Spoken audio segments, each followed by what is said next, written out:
पिछले वीडियो में हमने क्या पढ़ा था भाई? पिछली वीडियो में हमने ये समझा था कि सेकंड ईयर फिटर में हम क्या क्या करने वाले हैं। ज़्यादातर हम लोग असेंबली में रहेंगे, फिटिंग वाले काम में रहेंगे और उसके लिए जो भी हमें समझना पड़ेगा वो हम समझेंगे। असेंबली का भी मैंने आपको मतलब समझाया था, फिटिंग का भी। जब दो पार्ट को फिट करते हैं तो हम उसको फिटिंग कहते हैं। जब कई सारे पार्ट्स को फिट करके एक बड़ा जॉब बनाते हैं, जैसे कार बना दिया आपने, उसमें पहिए लगा दिए, स्टीयरिंग लगा दिए, स्टीयरिंग व्हील लगा दिया, ब्रेक लगा दिए, क्लच लगा दिया, ये सब अपनी अपनी जगह लगाने के बाद ड्राइंग के अनुसार तब जब हमारे पास चीज़ें बनती, मतलब जब हम वो काम कर रहे होते हैं उसको हम असेंबली कहते हैं।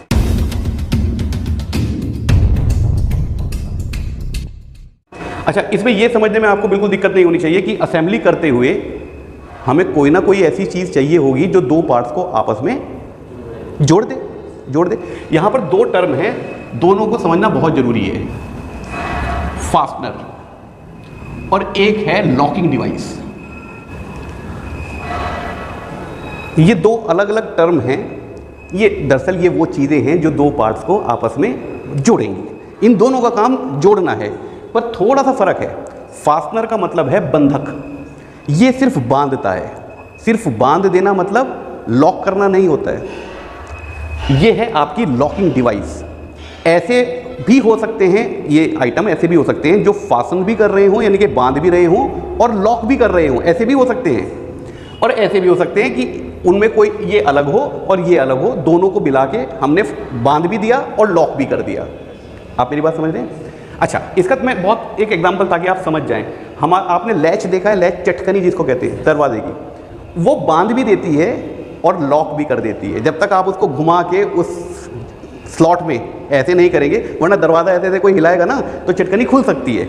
बांध तो दिया था लेकिन लॉक नहीं करा था। ये बात समझ में आ रही है आपको? तो कभी कभी बांधने वाली चीज़ लॉक भी करने का अरेंजमेंट उसमें हो सकता है, और कभी कभी हमें ये दोनों अलग अलग तरीके से देखनी पड़ती है।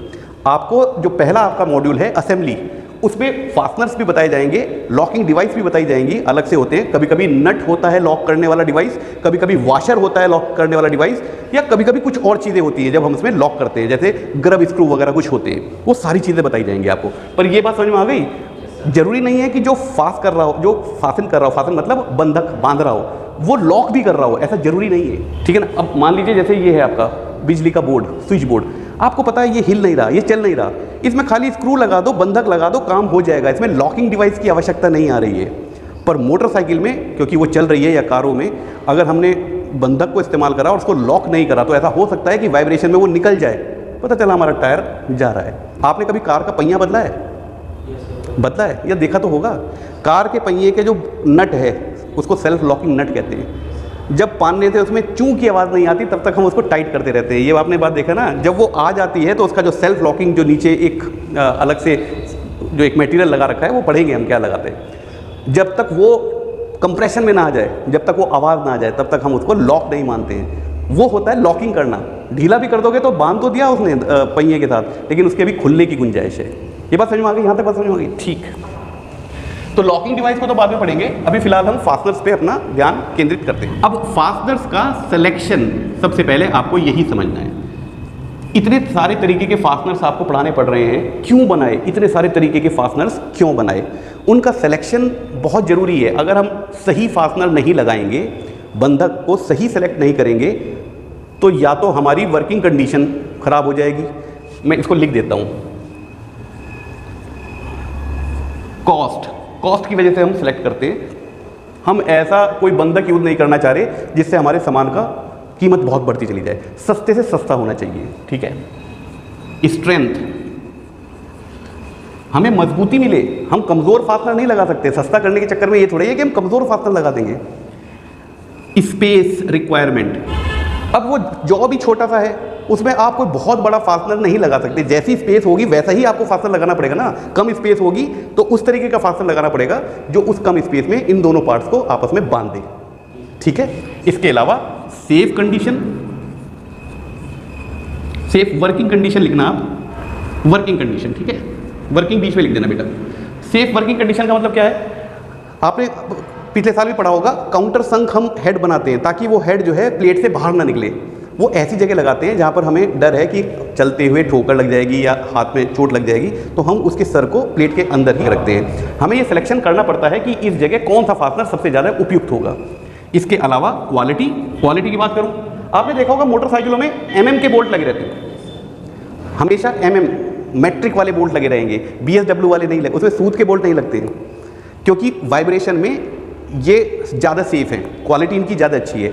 और भी आपको बता रहा हूँ, आप कभी जैसे आपने कोई वो बोल्ट खरीदा, बोल्ट के सिर पे यहाँ पर देखना 5.8, 6.8, कितनी स्ट्रेंथ ये बोल्ट ले सकता है। डायमीटर वही होगा लेकिन ये क्वालिटी अलग हो सकती है। आपको अगर ज़्यादा लोड डालना है और इससे मोटा आप बोल्ट नहीं लगा पा रहे हैं तो आपको फिर 6.8 पे जाना पड़ेगा। ये भी समझाऊंगा कि इसका क्या मतलब है। आज तो मैं सिर्फ आपको मोटा मोटा एक ओवरव्यू दे रहा हूँ, ठीक है। और उसके अलावा एस्थेटिक, यानी कि इसका मतलब है खूबसूरती।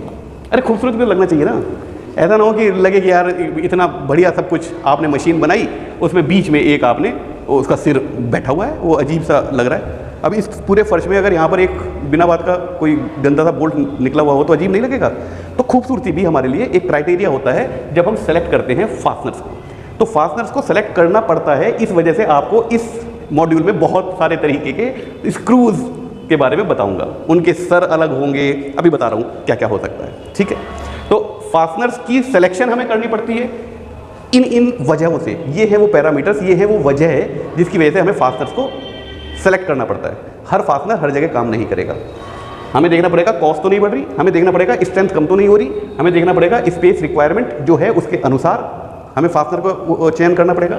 सेफ कंडीशन होनी चाहिए, वर्किंग कंडीशन, फास्टनर उसकी वर्किंग कंडीशन को अनसेफ ना कर दे, है ना। क्वालिटी और एस्थेटिक्स यानी कि गुणवत्ता और उसकी खूबसूरती, जो जॉब हम बना रहे हैं उसकी बरकरार रहनी चाहिए, ठीक है। अब जरा फास्टनर्स के टाइप्स की बात कर लेते हैं। आज बस मैं इतना ही करवाऊंगा, टाइप्स। फास्टनर्स, थ्रेडेड फास्टनर्स भी हो सकते हैं। ये क्या लिख रहा हूं मैं, थ्रेडेड आप समझ रहे हैं, जैसे चूड़ी कटी हुई हो। थ्रेड मतलब चूड़ी। आपने बोल्ट देखा है, नट देखा है, उसमें चूड़ियां कटी रहती है ना बेटा। तो थ्रेडेड फास्टनर्स हो सकते हैं। ये दो प्रकार के होते हैं बेटा। एक होता है, एक को कहते हैं बोल्ट, नट और बोल्ट वॉशर वाले। एक होता है स्क्रू। मोटे मोटे तौर पे बता रहा हूँ, हालांकि ये डेफिनेशन जो मैं बता रहा हूँ ये बहुत ज़्यादा ऐसे नहीं है कि बिल्कुल इसको आप पत्थर पे लकीर मान लें। स्क्रू वो होते हैं जिसमें आमतौर पर हम नट का प्रयोग नहीं करते। बात समझ में आ रही है। बोल्ट में हम नट का प्रयोग ज़्यादातर करते हैं, स्क्रू में ये पतले होते हैं। आमतौर पर 12 mm से मोटे जो भी बोल्ट थ्रेडेड फास्टनर होगा उसको हम स्क्रू नहीं कहते, उसको हम बोल्ट कहते हैं।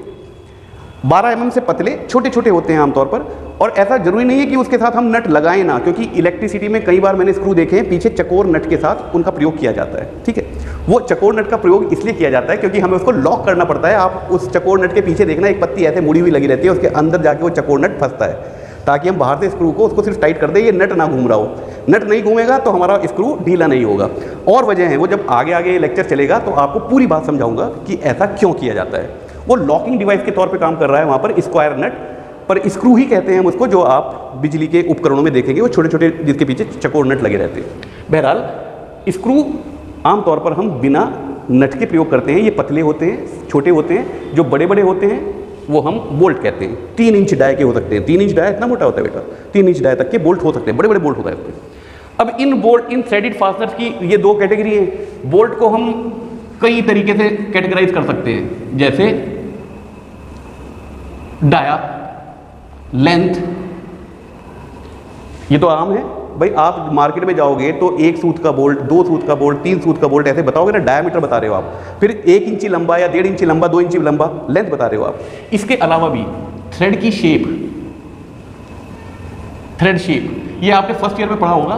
थ्रेड की शेप बहुत हो सकती है। वी शेप की हो सकती है, ट्राइंगुलर शेप की हो सकती है, ट्रेपोजॉइडल शेप हो सकती है, और सर्कुलर शेप भी हो सकती है। नकल थ्रेड आपने पढ़ी है वो। ये सारी की सारी शेप होती है। इसके अलावा लेफ्ट हैंड और राइट हैंड स्क्रू भी हो सकते हैं। ये सब वर्गीकरण है बोल्ट के, थ्रेड के। ये हम क्या पढ़ रहे हैं, थ्रेडेड फास्टनर पढ़ रहे हैं। थ्रेडेड फास्टनर बोल्ट भी हो सकते हैं, स्क्रू भी हो सकते हैं। बोल्ट के ये अलग अलग कैटेगराइजेशन है, वर्गीकरण है, ठीक है। लेफ्ट हैंड, राइट हैंड हो सकते हैं। और क्या हो सकता है, नंबर ऑफ स्टार्ट हो सकता है। सिंगल स्टार्ट हो सकता है, डबल स्टार्ट हो सकता है, ट्रिपल स्टार्ट हो सकता है। जब आपने पढ़ा था, सिंगल स्टार्ट में पिच और लीड बराबर होती है, डबल स्टार्ट में लीड पिच के दुगनी होती है, और ट्रिपल स्टार्ट में लीड पिच के 3 गुना होती है। समझ में आ गई कौन से स्टार्ट की बात कर रहा है। जब थ्रेड 2 जगह से शुरू होती है या 3 जगह से शुरू होती है। एक जगह से शुरू हो रही है तो सिंगल स्टार्ट, 2 जगह से शुरू हो रही है डबल स्टार्ट, 3 जगह से हो रही है। याद आ रहा है, फर्स्ट ईयर का कोर्स याद आ रहा है बेटा, वेरी गुड। और पिच, 2 थ्रेड के बीच में कितनी दूरी है उसके अनुसार भी इसका वर्गीकरण हो सकता है। मतलब आपको बोल्ट अलग अलग पिच में भी मिल सकते हैं, अलग अलग डायमीटर में भी मिल सकते हैं, सेम डायमीटर में अलग अलग पिच भी मिल सकती है, अलग अलग लंबाई में मिल सकते हैं, उतनी ही डायमीटर का उतनी ही लंबाई का अलग अलग थ्रेड की शेप में मिल सकते हैं। ये सारे वर्गीकरण है, तो आपको सारा बताना पड़ेगा कि आपको कौन सा बोल्ट चाहिए। ठीक है, बात समझ में आ रही है।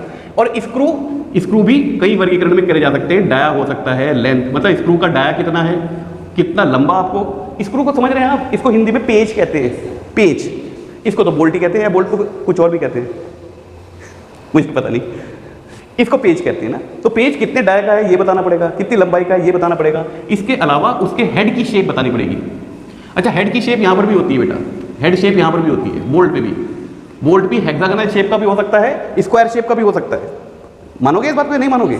ओके, तो इसमें हेड की शेप कार्य किस कार्य के लिए है, ये भी स्क्रू में बहुत जरूरी हो जाता है। क्योंकि स्क्रू में मैंने जैसे आपको बताया हम नट का प्रयोग नहीं करते, तो लकड़ी के लिए स्क्रू थोड़े से अलग होते हैं, आगे से चौंचदार होते हैं। इलेक्ट्रिक इक्विपमेंट के लिए स्क्रू जो है थोड़े से आगे से चपटे भी हो सकते हैं। और अगर हमें सेल्फ थ्रेडिंग करना पड़े तो उसके स्क्रू बिल्कुल हार्ड एंड होंगे, बिल्कुल चक्कू की नोक की तरह वो अपनी काट दे लेंगे। ठीक है ना।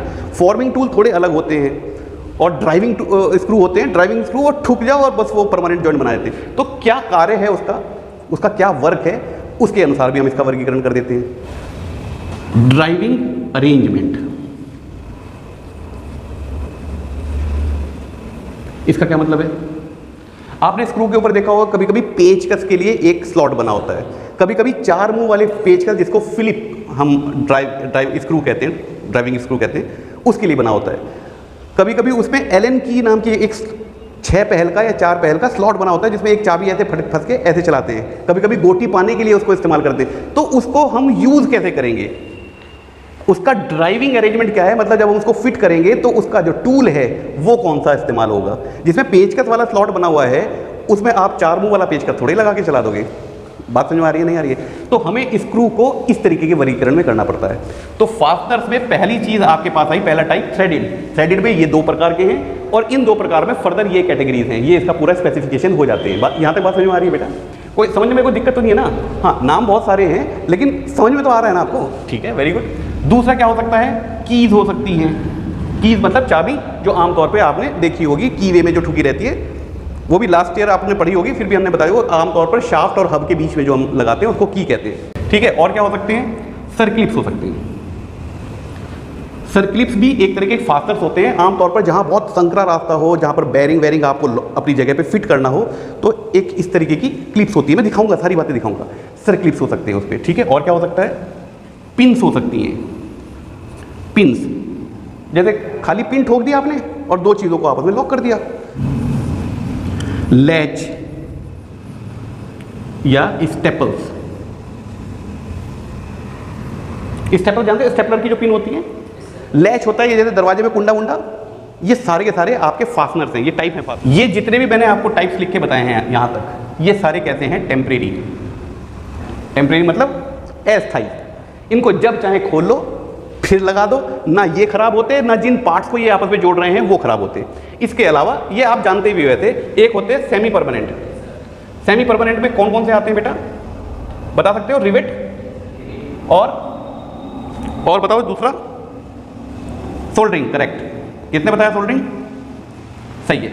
और इसके अलावा एक और वर्गीकरण है, ये हम फास्टनर्स के जो 2 पार्ट्स को आपस में बांध देंगे उनकी बात कर रहे हैं ना। तीसरा वर्गीकरण है इसका परमानेंट। ये नोट्स बना लोगे ना बेटा आप? उसमें आती है वेल्डिंग और ब्रेजिंग। बिल्कुल सही, ब्रेजिंग।